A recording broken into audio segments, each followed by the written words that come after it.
My name is Russell. I'm the man whose adventures you will hear about in the Mystery Theater, which follows right away.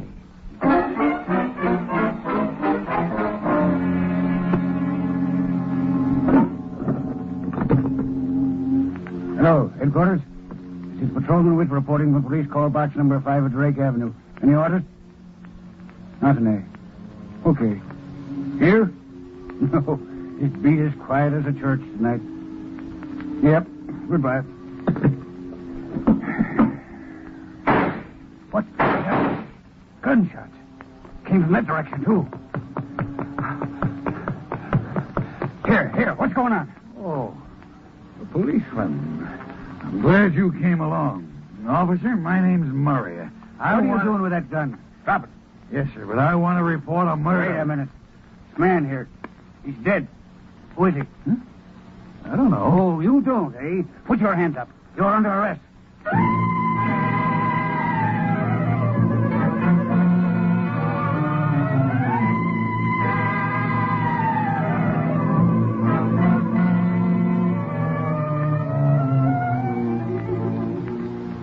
Good evening, ladies and gentlemen.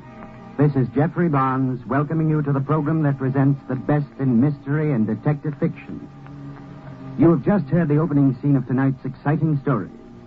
It is entitled The 11th Juror, written by Vincent Starrett and presents one of the most unusual court trials in mystery fiction. You have just heard the committing of the murder and the arrest of the accused, James Murray. But on with the trial. We take you now to the jury room where you will meet the leading character of Vincent Starrett's dramatic story, The 11th Juror.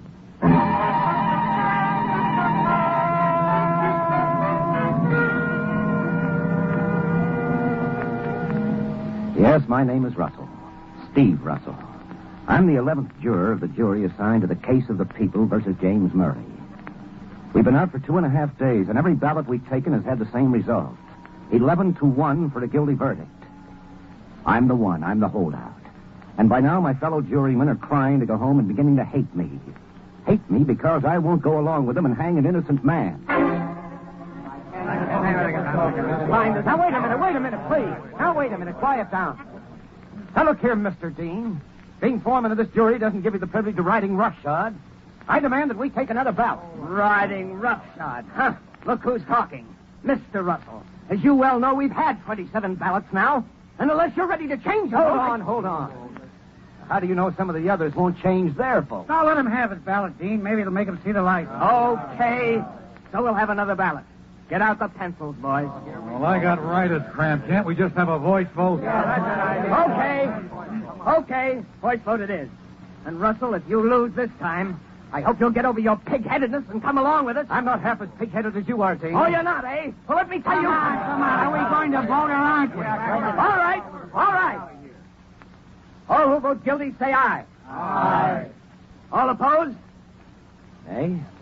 11-1. Same old song and dance. Well, I'm sorry, boys, but like I've said before, unless one of you can prove to me that James Murray had some motive to kill Howard Blessing... Motive be hanged. Murray was drunk. He shot Blessing in a drunken rage. Oh, don't waste your breath arguing with him.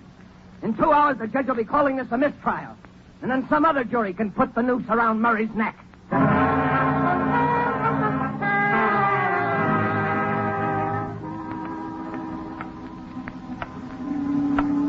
They all want to hang Murray so that they can go home. Well, who doesn't want to go home? I dare say my business suffers from my absence more than theirs does. You know, if it wasn't for Dean, I think my argument about James Murray having no motive for this killing would carry more weight. Because Murray didn't have any motive. He didn't have any at all. Let me tell you about the trial, and you'll see what I mean. Just the highlights. First, there was the testimony of Patrolman Witt. He was the policeman who made the arrest.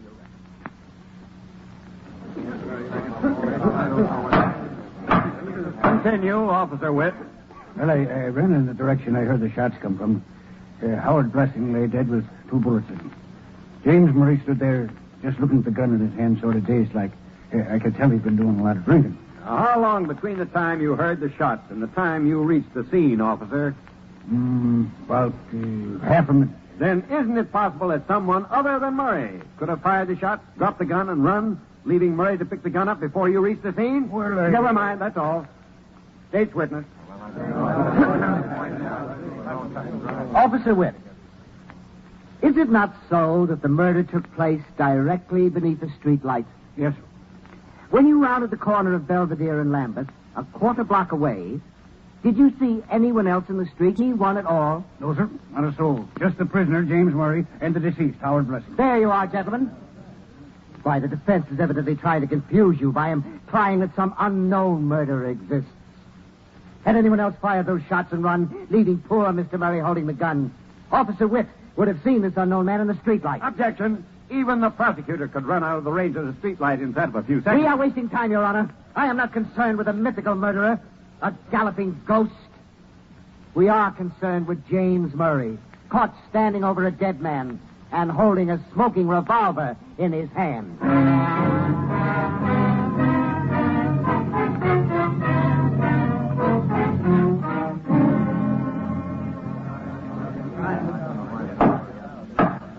Mrs. Pearson, you live on the ground floor apartment on Lambeth Avenue near Belvedere? Yes, sir. Tell the court what you heard about 2 o'clock on the night of the murder. Well, I was sitting by the window when I heard 2 men pass by. They were arguing. You heard the prisoner speak. Was either of the voices his? I beg your pardon? I said, was either of the voices you heard that of the prisoner? Certainly not. One man had a kind of whiny voice. The other was deep and rumbly like. Gentlemen, Howard Blessing, the murdered man, had a whiny voice. We can prove that. James Murray is far from having a deep one. That's all, Mrs. Pearson. Thank you. Your witness, Mr. Prosecutor. Mrs. Pearson, you didn't see these men, did you? Oh, what was that? I say you didn't see the men? Oh, no, it was too dark. Yes, but you heard them plainly. How? But you heard them. Yes, sir. Mrs. Pearson, did you hear the shots fired a few minutes later? Beg pardon? I said, did you hear the revolver shots? No, but Gentlemen, Mrs. Pearson heard 2 men arguing through a closed window, yet she couldn't hear 3 pistol shots less than a block away. She can barely hear my questions in this room. That's all, Mrs. Pearson.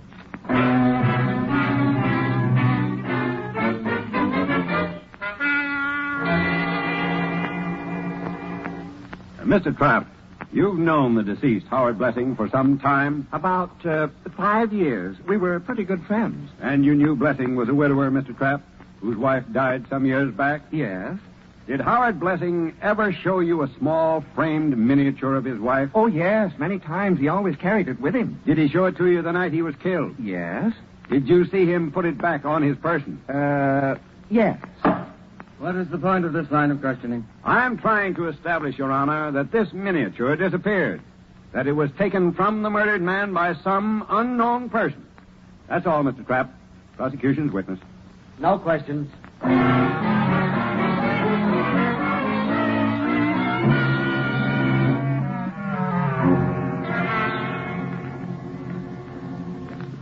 Mr. Murray, how did you happen to be at Belvedere and Lambeth at the time of the murder? Well, I was on my way home. I had had several drinks. I don't know, frankly, how I got where I was. I was just there. Did you have a gun on your person when you left the Black Owl Tavern to go home? Oh, certainly not. Mr. Murray, did you ever know or hear of the deceased Howard Blessing until the morning of your arrest? Oh, never. So help me God, I never knew him. Never heard of him. He was a total stranger? Yes. A total stranger. That's all. Prosecution's witness. Mr. Murray. Mr. Murray, where do you live? 102 Bedford Road. And you were drinking at the Black Owl Tavern on Oak Street? Yes, sir. Then how could you have been on your way home at Belvedere and Lambeth? I don't know. I just wandered that way. I see. And in your wandering, Mr. Murray, you plucked a gun out of thin air, huh? No, that is I don't know how I got it. Gentlemen, why go on? In summing up Mr. Murray's testimony, we find that he says he was innocent, but admits he was too drunk to know. We find that he was on his way home, but going in the opposite direction. We learn that Mr. Murray didn't have a gun with him. But, gentlemen, the gun found in his hand and marked Exhibit A on that table, that is no mirage. Nor was the dead Howard Blessing a mirage. Nor the bullets that killed him. That is stark truth. That is murder.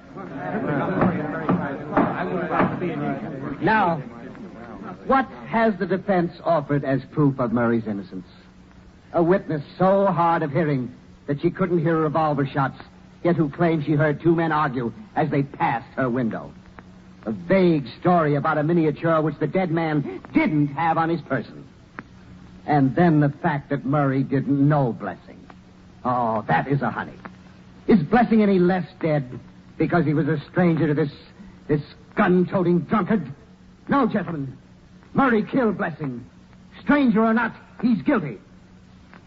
Murray must hang.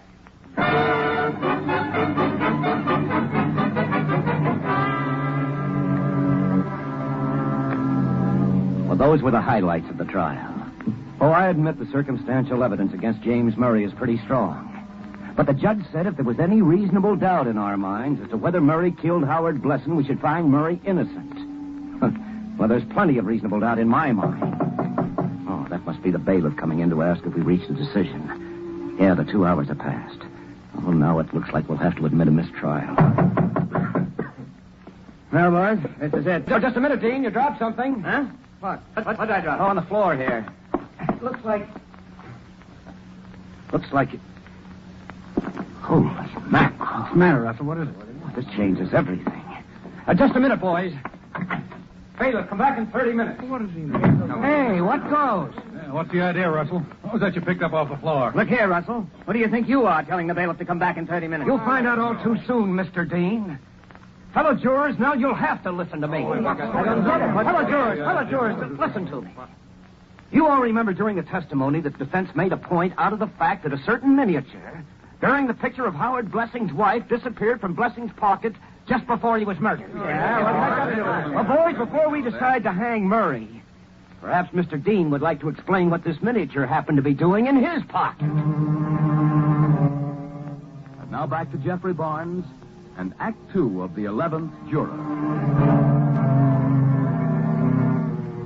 James Murray, a smoking gun in his hand, has been found standing drunkenly over the body of one Howard Blessing. All the jurymen, with the exception of Steve Russell, believe Murray is guilty of murder. Russell has held out for nearly 3 days. Just as the foreman of the jury, a Mr. Dean, is about to report a mistrial to the court, Russell electrifies the jury room by demanding to know how a mysterious miniature, supposedly belonging to the murdered man, has found its way into Dean's pocket.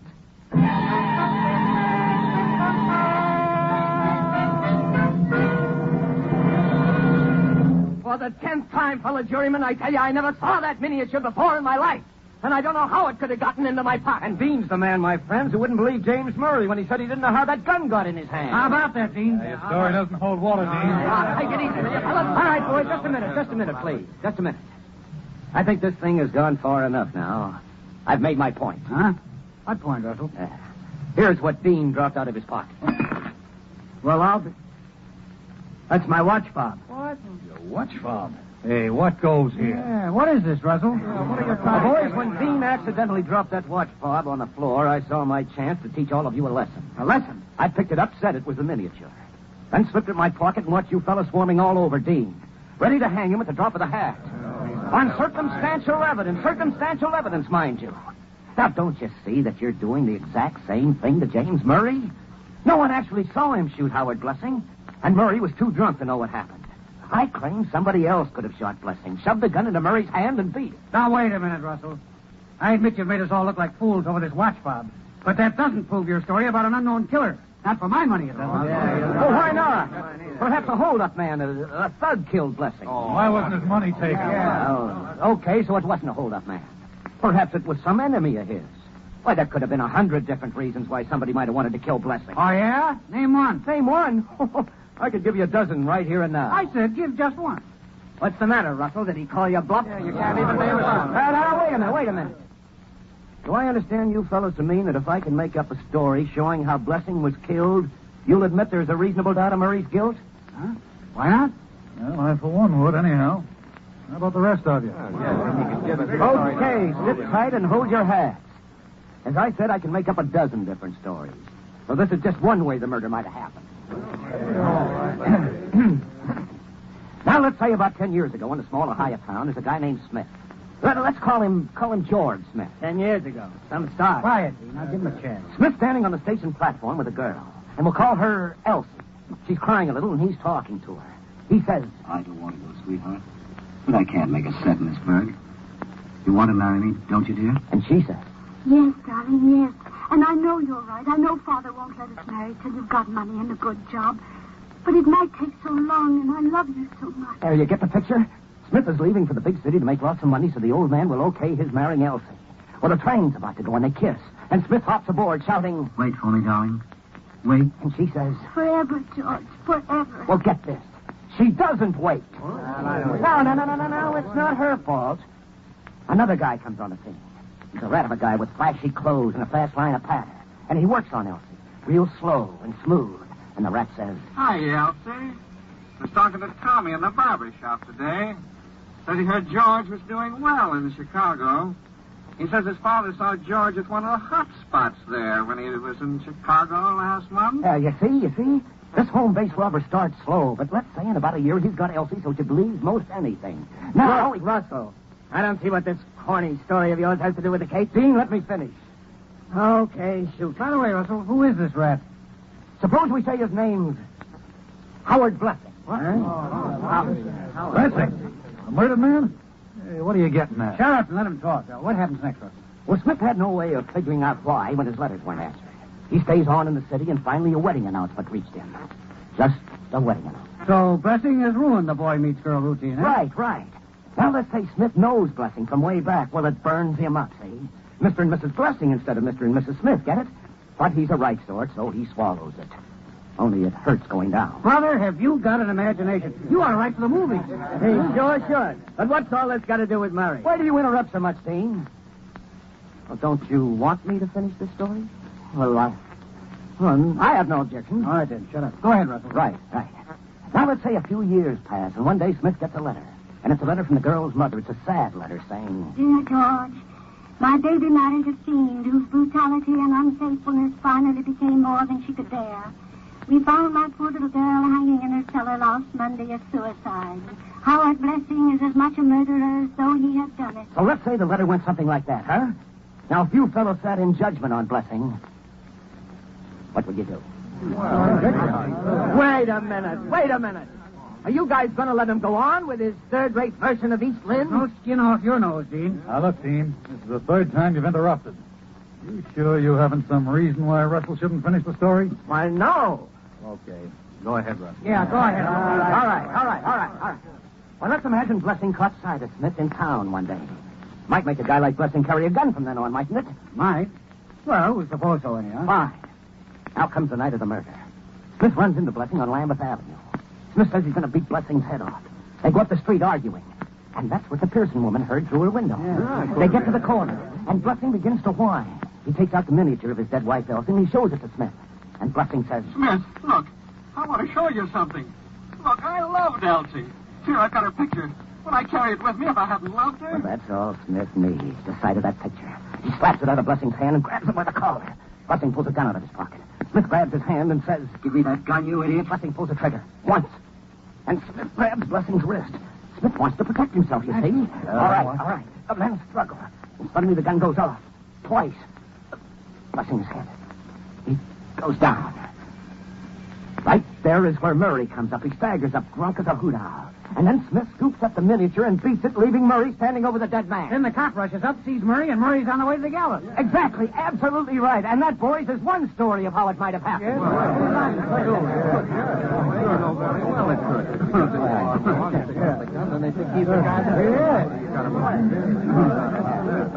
Now, you want to hear a few more possibilities? Not me. I'm convinced there's plenty of reasonable doubt about Murray's guilt.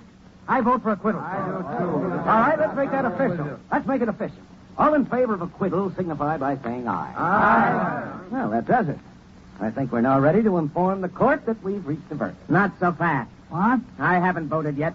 A few questions. Yes, Dean? You say you made this story up? That's right. Then it proves nothing, right? Sure it does, Dean. It proves somebody besides Murray might have killed Blessing. It proves reasonable doubt. Not in my book, it doesn't.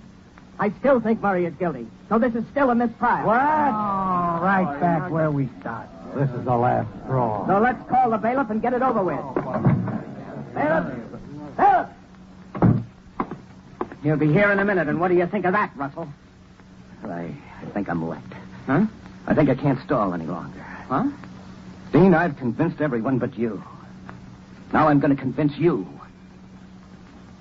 Take a look at this. What is it? Now, let me see. What's it? This is a miniature. A miniature? That's right. And this means that you're... Right again. Take a good look, boys. The George Smith in my story is me. Steve Russell. Holy mackerel. Gee, how's that? By coincidence, luck, chance, I was called on this jury. And then I couldn't stand to see Murray die. Well, where do we go from here? You called me, Foreman? Huh? Oh, yes, bailiff. You can tell the judge we've arrived at a verdict. Yes, sir. And bailiff. Yes? Yes, Mr. Dean? Bailiff, step outside a moment. Yes, sir. Boys, we all know Murray is innocent. But what are we going to do about Russell? As you know, the proceedings in this jury room are confidential. Any recommendation we make must be made officially to the court. Now, do we turn Russell over for trial or not? Well? Mr. Foreman, Yes? Well, I say we forget Russell's story. What about the rest of you? Dean, in my opinion... Yes? In my opinion, Russell killed Blessing in self-defense. I say we forget about it. That's a good idea. Forget about it. Okay, then. It's agreed. We find Murray not guilty and let it go at that. The case is closed.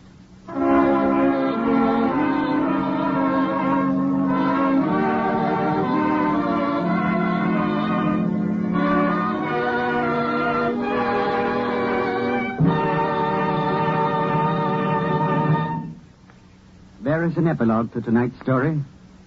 Steve Russell eventually, of his own volition, stood trial and was acquitted. Yes, Mr. Evans, I think we can call the 11th juror's attempt to save an innocent man a complete success.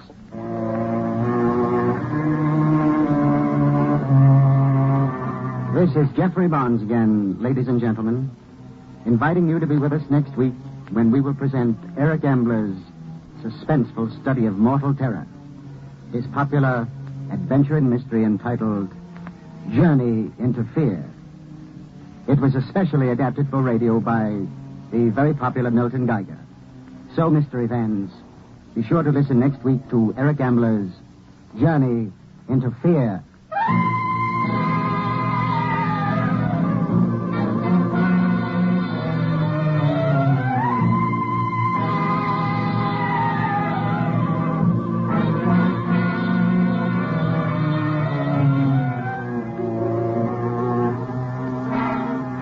The original music is composed and conducted by Jack Miller. The 11th Juror was written by Vincent Starrett and adapted for radio by Christopher Mayo.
This is the Armed Forces Radio Service.